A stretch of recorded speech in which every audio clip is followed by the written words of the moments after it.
Look, now this is not me talking as an Arsenal fan. It is me saying at one point you have to embrace it. People were talking about the process. It's not believing in the process anymore, it's happening.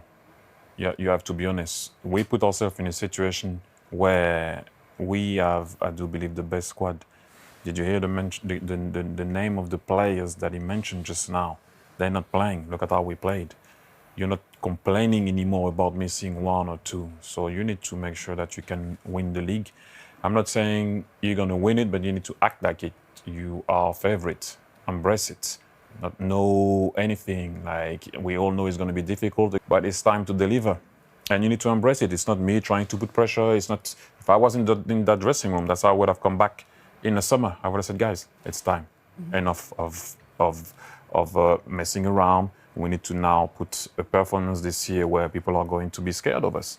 It's the Premier League's not finished yet, right? And if Man City don't win it, it's like, all right, now we've got to push hard in the Premier League. So this trophy, albeit probably the lesser of all the other ones, has probably been more important than it's ever been, I think, this season, seeing those two teams go neck and neck in the Premier League as well. That's not fair. That's not fair what you just said, because you said if Man City don't win it, they go push hard in the Premier League. No, if Arsenal win it, then Arsenal is stamping their foot to say, yeah, we're the dominant ones. You can't say that because they've won the first trophy. That should give them momentum just as equal as Man City to say, we are the dominant one. This is our time now. Do you think if Man City don't win the Carabao Cup final, they have as much pressure as Arsenal if they don't win the Carabao Cup? Arsenal haven't won. No, I understand that. It's the first trophy that can lead to a lot of different storylines in the different competitions. But if Arsenal do win it and beat Man City, they could say, listen, we're the big dogs of this right now. This is our time. They can take a lot of confidence, as you say, but you can't just say, oh, if Man City don't win it, oh, no, we're going to push harder for the Premier League now. Arsenal don't win?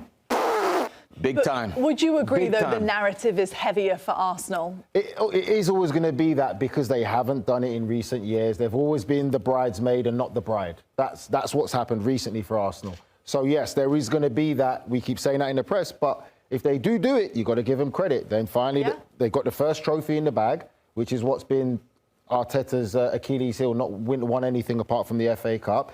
Then that should give them momentum to continue to believe, to go on to win the Premier League title. Saying that the pressure's on, Arsenal are much better, much more equipped to win this final. After what I saw from Arsenal yesterday and what I saw from Man City today, for me, Arsenal are much further ahead than Man City in terms of all the phases of play and the depth in the team and where they're at this current point in time. I think Arsenal will be heavy favourites going into that one. Wow, heavy favourites. Do you agree? For me. Arsenal heavy favourites in the final at Wembley?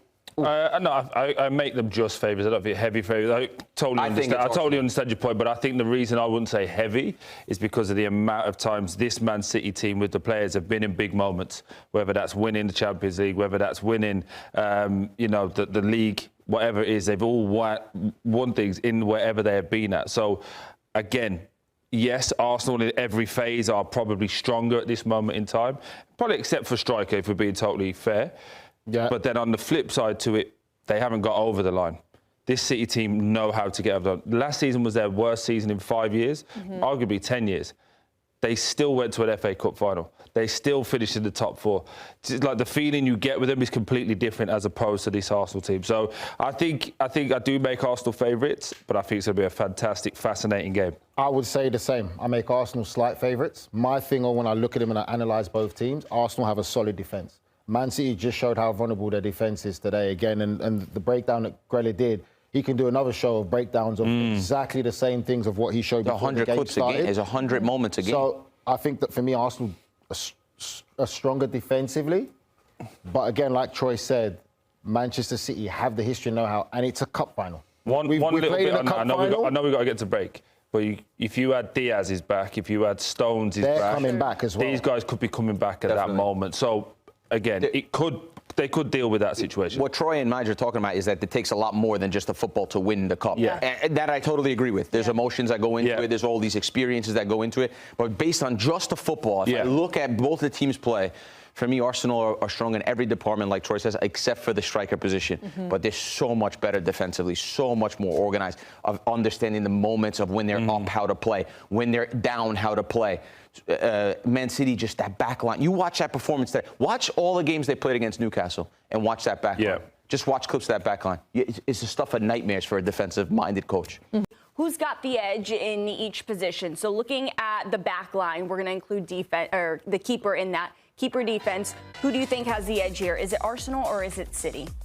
Overall, I go Arsenal. I think Donnarumma's a better keeper, minorly than Raya, but the defense, Arsenal's defense is way better than Manchester City's as a whole. Yeah, look, it depends on who the managers pick to start in the final, right? If you go to the backup keepers, then City, James Trafford definitely does, but without a doubt, Arsenal's backline and goalkeeper, first choice, the edge. Would have been a huge boost if they did have Guehi, but reports say that they will not be able to.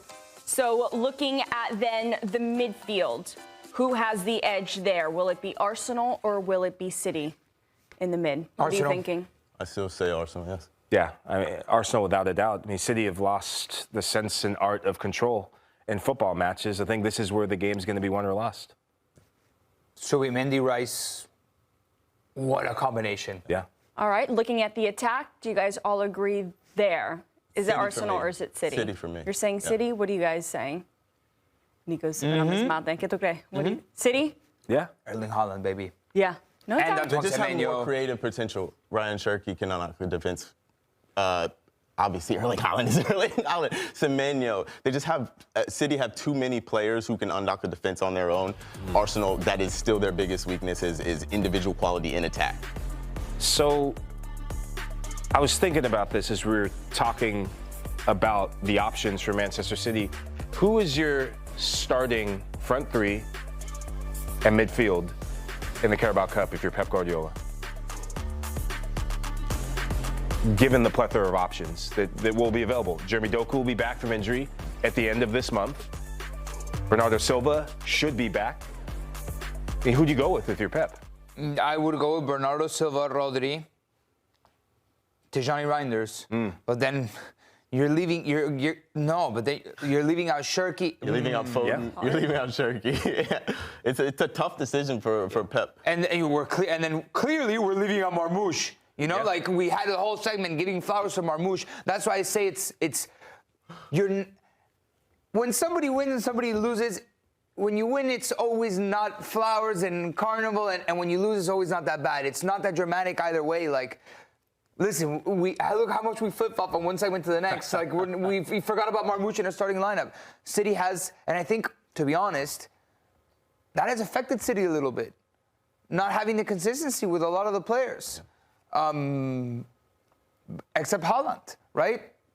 And I feel like Semenyo's starting to be a lock, but Doku's been in and out. When he comes in, he's good, but he's different. Just he has so many options that I don't know who their best 11 is. Omar Marmoush doing so well yesterday kind of confused things for us with City. He was out for so long, and he comes didn't back help. and he scores against Newcastle. Like, I want to see it, like, consistently, you know? Like, from Semenyo, what I've seen in these games is like, wow, okay, this guy, he's cut out to sit Foden or to sit whoever plays out there. It's a different profile player that he's putting on the bench, but I've seen it 5-6 games convinced. Yeah. Did you guys see Tijani Reinders yesterday doing the interview with that Look, the black guy, poor guy? I think one player, Tijani Reinders, could be the X factor between now, the form that we've seen in the last month and a half, and between the Carabao Cup final. You know, and I'm so quick, and think we're all quick to say Arsenal's midfield. I mean, oh my gosh, I wouldn't want to play against that midfield, right? They have everything: balance, pace coming out in transition, power. They can defend, they can absorb. But Tijani Reinders, his ability to get out of midfield, if he continues to build on that, which I expect him to, it's going to be a potential different talking point that we have going into that final. My one biggest question I have with City, though, is no one's talking about Rodri. No one's talking about Rodri, the big fall-off that we've seen in Rodri. He's not the same player since he's come back from injury. Physically and mentally. Yeah. And if you're Pep Guardiola, it's shocking to sit here and say that, is there a world where Nico Gonzalez gets a start over Rodri? Yeah. Because Rodri is a liability right now, in my opinion, in midfield, defensively. Well, let's round out this conversation of who's got the edge by looking at the manager. Who do you guys go with here? Still do you Pep go with, for me. You go with Pep? Pep, yeah. Either one of you guys go with Arteta in this one? Pep? Pep? Yeah. Oh, you're quiet. What are you going to say? Wow. You going at Arteta? Mikel Arteta. Explain a little bit. There's just something different about this Arsenal side. Which is? They're built different. They're deeper. They're hungrier. And I think this means more to them than anything in this world winning trophies this season. They're desperate. Desperation does crazy things to clubs. You think of last season, how desperate Newcastle were to win a trophy. What that did for them to will them over the line. They wanted it more than Liverpool. Liverpool were like teasing, bro. Premier League, okay. The Prem. Arsenal want every single trophy. There's a desperation about them I have never seen, and a belief that they can actually go and do it.